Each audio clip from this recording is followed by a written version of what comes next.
سلامونه ماښام په خیر خبري ساعت ته ښه راغلاست. نن سهشنبه ده د وږي شلمه و د سپتمبر 11مه نیټه. په پیل کې هم د څو مهمو خبرونو په سر ټکي. د ننګرهار مومندره کې پر لاریون ځانمرګی برید. چارواکي وایي لږ تر لږه 10 تنو ژوند بایللی او شاوخوا 80 ټپیان دي. د ولایتي شورا یو غړی بیا د مرګ ژوبلې شمېره تر دې لوړه یادوي. د منګه روغتیايي مراکزو ته تر دې دمه پورې د شپېتو په شاوخوا کې زخمیان راوړل سوي دي او شهیدان چې ارقام په تفاوت کې تر 10 زیات دي.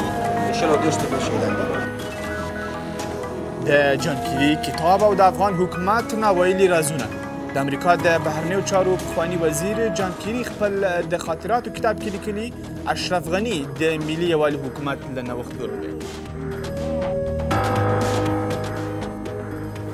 د حکمتیار لخوا پر حکومت د ناکامۍ تور. ګلبودین حکمتیار وایي د ملي یووالي حکومت ناکام دی خو تر بدیل موندنې د موقت حکومت رامنځته کول سره مخالف دی. د جګړې د قرباني سرتیرو کورنیو سره بېغوري. د کورنیو چارو وزارت معنی چې ځینې وخت د هیواد د قرباني سرتیرو کورنیو ته سمه رسیدنه نه ده شوې. او پر تهران د واشنګټن د بندیزونو اغیز.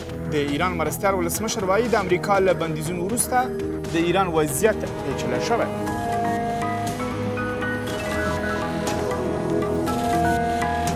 خیر راغلی خبري ساعت کې پر دې سربیره نور مهم خبرونه هم لرو. نو هیله ده تر پایه زموږ ملتیا وکړئ. زه فواد اکبرزی.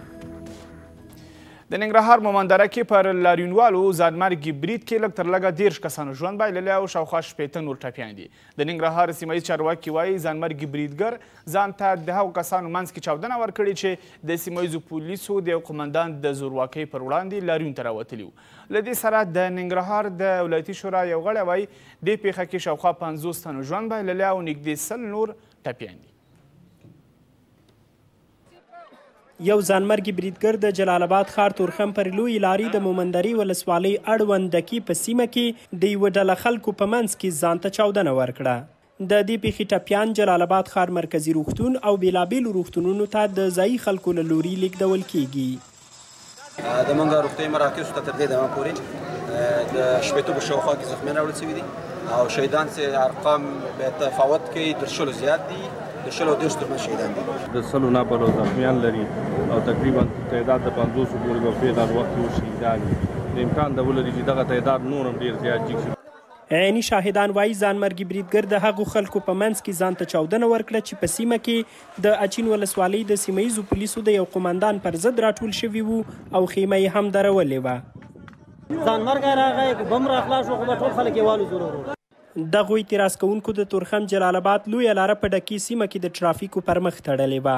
دوی د بلال پاچا په نوم د سیمه ییزو پولیسو پر یو ځایي قمندان تور پورې کاوه چې د خلکو په زورونه او شکنجه کولو کې ښکیل دی او حکومت یې باید د نیولو لپاره اقدام وکړي.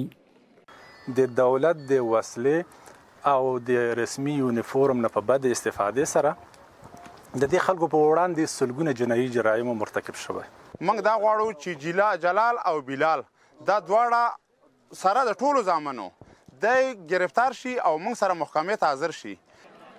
د سیمه ییزو پولیسو یاد قمندان د دغو ادعاو په تړاو لا څه نه دي ویلي.